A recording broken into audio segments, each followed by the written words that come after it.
Good morning. चलिए आज हम क्लास 4 की गुलमोहर हिंदी पाठ्य पुस्तक से पाठ 1 का रिवीजन करेंगे। चलिए स्टार्ट करते हैं। इसमें है पाठ 1 सफल जीवन, सक्सेसफुल लाइफ। क्या है सक्सेसफुल लाइफ? अपना सफल जीवन क्या कहलाता है, इसे हम कविता के माध्यम से समझेंगे।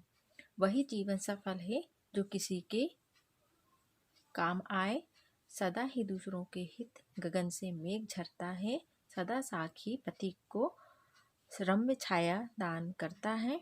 वही जीवन के परहित कर जो जग में ना पा जाए। वही जीवन सफल है जो किसी के काम आए, सदा सूरज अंधेरे लोग को उजियारा दे देता, सुमन है बांटता सौरभ व चंदा चांदनी देता। वही है दीप जो अंधियार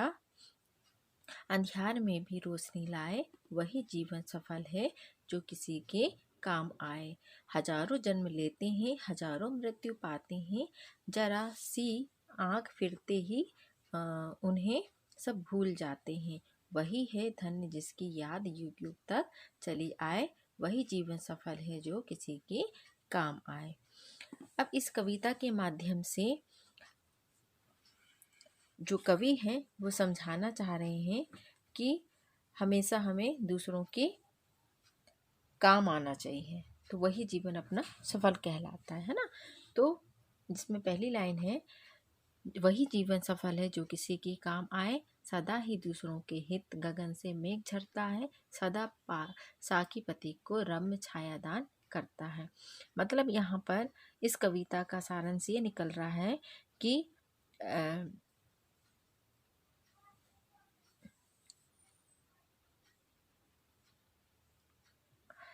सदा ही दूसरों के हित गगन से मेघ झरता है। यहाँ पर हित मीन्स होता है कल्याण, गगन मीन्स होता है आकाश, और मेघ मीन्स होता है बादल, और झरता मीन्स होता है बरसना।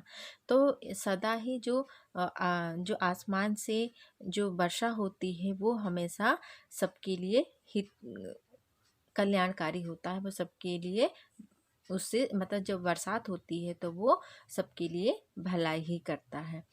सदा साखी पथिक को, है ना। यहाँ पर साखी मीन्स होता है वृक्ष या पेड़ से मतलब है। पथिक मीन्स होता है राहगीर, है ना। जो वृक्ष होते हैं, जो पेड़ होते हैं, वो हमेशा राहगीर को, पथिक को छाया प्रदान करते। रम्य मीन्स होता है यहाँ पर आनंद, और छायादान मीन्स होता है छाया, है ना। तो यहाँ पर वृक्ष की बात हो रही है, तो वृक्ष हमेशा पथिक को छाया प्रदान करते हैं। वही जीवन के परहित कर जो जग में नाम पा सके। तो हमें ऐसा काम करना चाहिए जो हमेशा जग में अपना नाम कमा पाए।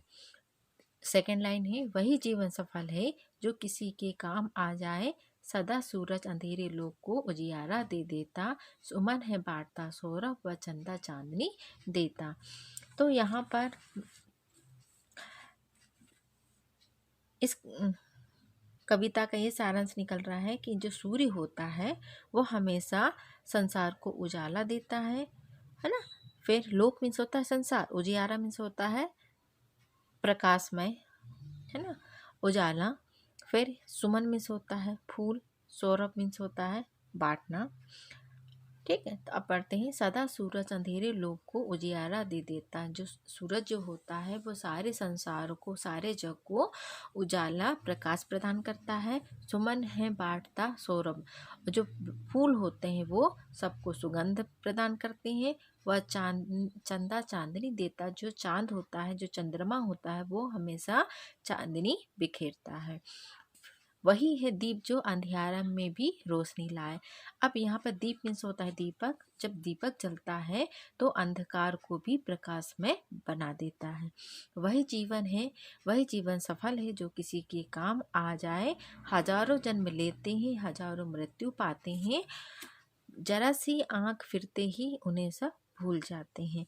तो इस कविता का सारांश ये है कि इस संसार में हजारों जन्म लेते हैं और हजारों मृत्यु को प्राप्त हो जाते हैं। तो कुछ समय के लिए लोग उनकी दुख में विलाप करते हैं। इसके बाद कुछ समय बीत जाने के बाद उन्हें सब भूल जाते हैं।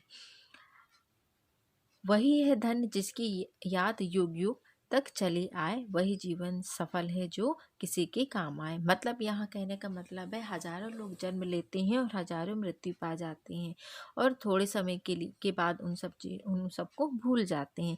लेकिन हमें अगर कुछ ऐसा काम करना है, दूसरों के लिए हमें ऐसा काम करके जाएं जो जिससे हमें युग युग तक, सदियों सदियों तक हमें याद रखा जाए, वही जीवन अपने लिए सफल होता है जो दूसरों के काम आए। तो इस कविता का सारांश यही है कि हमें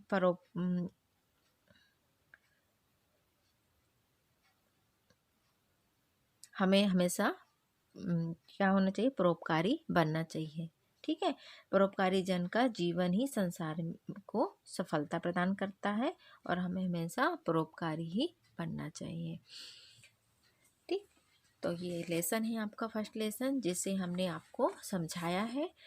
तो इस कविता को आप रीड करेंगे और समझने का प्रयास करेंगे।